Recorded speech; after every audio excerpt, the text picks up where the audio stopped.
What's good, y'all? It's me, Chris. Welcome back to another video. And in today's video, we're going to be discussing these fools. But before we get into that, if you like, you can go ahead and follow me on my other social media platforms. Here is my Twitter, where I stay talking shit. And here's my Instagram, where you're going to be getting mounds of melanin. You are welcome. And while you're here, you can check out some of my recent videos. A few days ago, I posted a video discussing why we've progressed beyond the need for Tory Lanez after he released that album explaining his side of the story.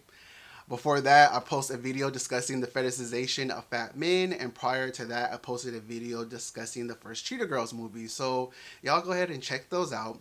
But for today's video, I wanted to discuss the first presidential debate of 2020. After I had watched it last night, I thought, do I want to make a video on this? Like, am I well versed on the conversation? What can I add to it? How much do I really know? But then I thought to myself, like, I'm observing this just like the rest of you, just like the rest of y'all. I'm an American living in this system, having to deal with these people, and I just want to have a conversation. I want to have a dialogue with the rest of y'all, see where y'all feel, see where I feel. If we have any blind spots, I just want to lay it all out from last night's debate. So I decided about 30 minutes before watching it that I was like, okay, I'm sticking with this. I definitely have my delicacies because I refuse to do this debate sober, and I had something way stronger than wine, so y'all should know what was good in my type of mood consuming this debate last night. I saw that Chris Wallace was going to be the moderator, and I was talking to my roommate, and I was like, oh, Chris Como? I don't know why I thought him for a second, and they're like, no, Chris Wallace, Fox News anchor. And so I was like, oh, I don't know who that is, but fuck him, he's from Fox News. I could just assume with that association. So that man sucks. That man is a horrible moderator. He had no control of the conversation. There was no flow. I'm sure Trump is a hard person to deal with, I'm sure, but like, bro, you're getting paid for this job. Like, he kept having to remind Trump that he was the moderator. He was like, Mr. President, please, I'm the moderator. And I'm like, then moderate then. It reminds me of like when young adults are constantly like, I'm grown. It's like, well, be grown then, and stop telling me how grown you are. If you really are that grown, then if you need to assert yourself in your grownness. Same thing with like men in their masculinity. If you need to assert yourself so much, maybe you're not actually doing that. Maybe you're lacking in that. At one point, Trump even said to him, like, would you like to switch places? And I was like, yes, actually. I'm actually kind of more interested in what this Chris Wallace has to say, because he was actually pushing Trump back. He was actually asking some decent questions, in my opinion. So I think maybe he would have had better conversation to contribute, and Trump could have just sat there and point at people and yell like he usually does. And then that man had the audacity to refer to black people as blacks when he was asking them questions about Black Lives Matters. Like, why did I have such an insecurity discussing this conversation when a whole ass moderator from a major network didn't even know to refer to black people by such? Nigga, please. So with the chaos between Trump and Chris Wallace moderating this debate, it was pure chaos. And I wasn't surprised. I was not surprised. Like, when I tuned in, I was like, oh, this is going to be a form of entertainment. I'm watching this to be purely entertained. I remember, quick antidote, I took a trip, my very first trip to Europe 4 years ago. I went to like Paris and London and Amsterdam. And I remember I was in Amsterdam. I met somebody, hung out with them. We were discussing, this was the time in which Trump was running before the 2016 election, and we were talking about American politics and social issues, and he was like, no offense, like, but when I watch like American politics and y'all debates and y'all discussions, I just watch it as a form of entertainment because it's such a circus show. And during that time, I was slightly offended because I don't think I had the awareness. America also, conditions you to believe that we're some grand superior country. So I thought, how dare this Dutch person talk so negatively of like the American democracy? But now I completely get it. I completely see what you're saying. That's why I had a snack last night and was just enjoying myself. Girl, this episode of Love and Hip Hop Washington DC was a mess. It was a mess. Like, And y'all say niggas are ghetto? Child.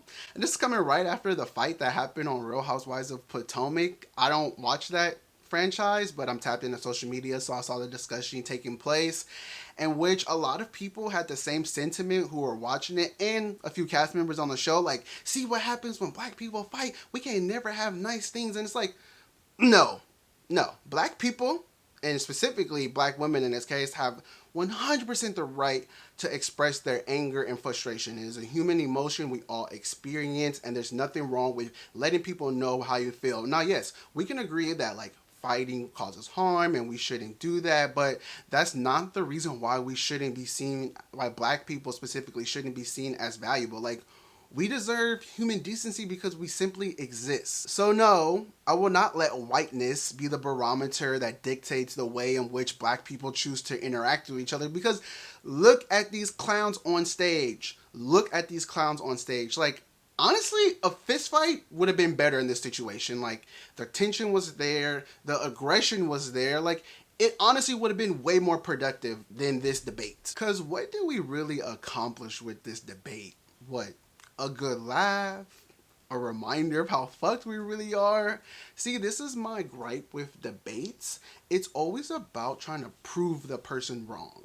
Like, while yes, you need to expand on your ideas and you need to provide context, when I'm having conversations though in regards of like black liberation and systems of oppression, like, I'm just here to tell the truth. I'm not trying to have like a I got you moment. And a lot of this is the type of tactics that Trump likes to use to be like, see, I got you. You didn't say what you had said before, what you had said last time, and what you're going to say before, and what you had said this time. But it's like, Trump, what are your intentions? What are your goals? What are your objections here in having this conversation? What would you like to say to the American people? And you know what? His base, they eat it up. It's like a full course meal. There's dessert. There's a nightcap. Like, they love this type of stuff. And of course, I don't expect any real agenda for Trump. I just tune into these debates for a good laugh because, quite frankly, I hate both of them equally. But for those that do tune into the debates to be persuaded, I guess that would be like the moderate voter, the voter that the Democrat Party is so focused on.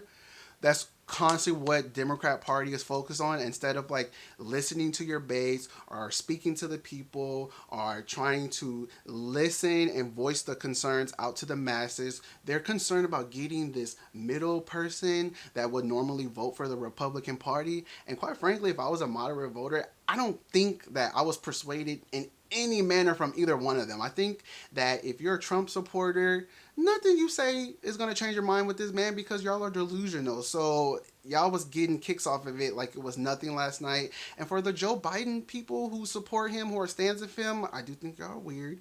But for the rest of us who have chosen to participate in voting and decided to vote for him, realize at this point, it's just harm reduction. There's nothing revolutionary that's going to come out of this. There's no type of real imminent change that we shall see from electing Joe Biden. We're doing it because people are tired of the power that Trump has and his visibility. That's it. And Trump was dragging, y'all. Whether you like that man or not, Trump was coming for Joe Biden's head. He was jabbing. He was jabbing, and Joe was trying to keep up and participated in it for a little bit with those exchanges, but like, he was saying things that we already know, like, girl, Ann, you're the worst president that we've ever had in America. We know. You're racist. Yeah, and so are you. Telling them, will you shut up, man? And calling them like Putin's puppies. Like, okay, enough with the name calling. What are we going to do for us? Because y'all love bringing us up in the conversation so much. Chris Wallace had a conversation in which he referred to black people as blacks. Read a book. But he asked Joe Biden and Trump, like, what can you say to get the African American community to trust you in race issues?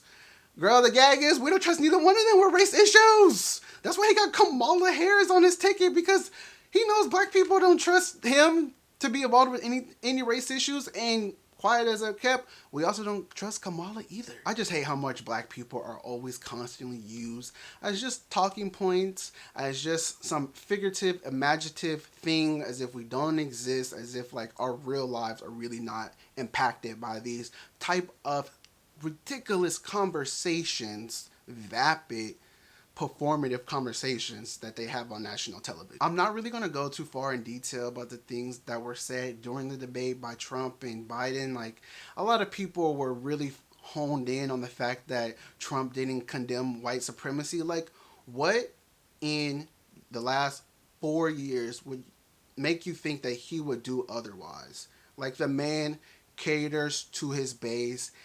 He doesn't even do dog whistles at this point. It's pretty blatant. Like he said, told the Proud Boys, which is like a white wing affiliation, that to stand back and stand by. Like, the man is making it clear. I just want us to stop being so shocked and stop entertaining this man and thinking that we're going to be getting anything else from him. I think at one point Joe Biden also realized that too and stopped engaging in the foolery, and he turned to the camera and he started talking to the American people like the way I'm talking to y'all. And I will say that was smart. I actually felt something. I actually did, and I'm sure he's learned that trick through media, but it did feel as much as you want to believe, right, that Joe Biden was talking to the American people and getting them to see, like, you don't want this man as a candidate. Like, he's senseless. And I thought that was a decent move.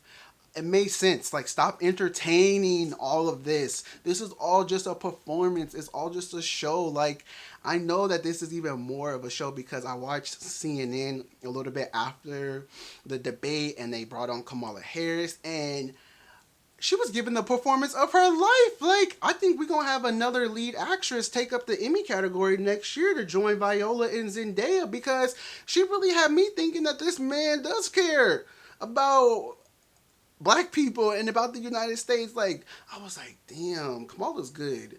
I don't trust her, but she's good at this whole political thing and being and performing in the role of it. Like, damn, she was really good. But seeing that just confirmed just how much of this is not about the people. This is not about us. This is not about you and me. This is about them. This is about them and what they could accomplish and what their name will go down in history. And I'm just tired. I want to discuss like voting, because every single celebrity after the debate was like, make sure you register and vote. Please, please, please, please, please. I'm like, can you come up with something else? Is that all y'all have to contribute to the conversation, is simply voting? Like, I know voting is important, but I really hope, and you're going to have to come to terms with this, that like voting is not going to be all. It's not going to be the be all, y'all. It's not. I think voting has its place. It really does. But it's not going to be all, and I want people to dig deeper than just simply voting as being the only type of power, as only being type of like autonomy that you have in contributing towards a change in this society. It's annoying. I really want to bring this point up here, like the whole no voting and voting conversation. This is a good video to bring this up. I'm going to let you know, like, I'm going to vote because I just feel like that's something that I can do to contribute. I believe that it's 100% not the only thing. Also, like, presidential elections shouldn't be your main focus, in my opinion. I definitely think that if you're really looking to get things going, like, you really should be more involved in, like, local politics, like your community with people on the ground. What are they doing? What are people doing, like, in your city? I think that that's where you can focus on the most. What are people doing, like, in your neighborhood? But I'm going to tell you, I don't know the answer to whether or not people should or should not vote. I'm just doing it because that's what I feel is necessary for me. I've heard on both sides of the aisles, like, the reason why they are voting and not voting is because you've never had somebody die of COVID. Like, you've never had somebody die as a result of this system. Like, I've heard people say the exact same things for them to get two different conclusions. And honestly, I don't know. I wish there could be, I'm not saying it doesn't exist. I'm just saying I haven't seen it yet where there's been like a real productive conversation aside from just like finger pointing at each other as to why you're voting and why you're not voting.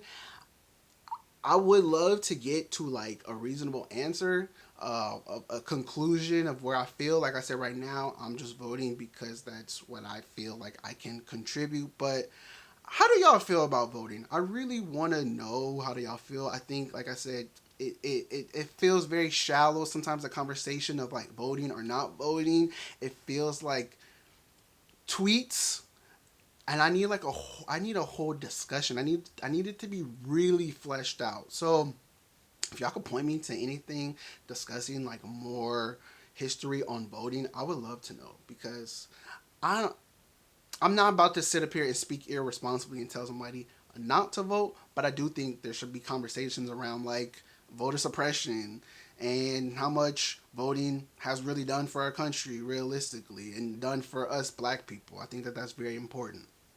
But that's all the thoughts that I have on this video. I would love to hear what y'all think about it. Please leave it in the comments below. Give this video a thumbs up if you enjoyed it. Subscribe to the Crispy Noah family. And I will see y'all in my next video. Bye!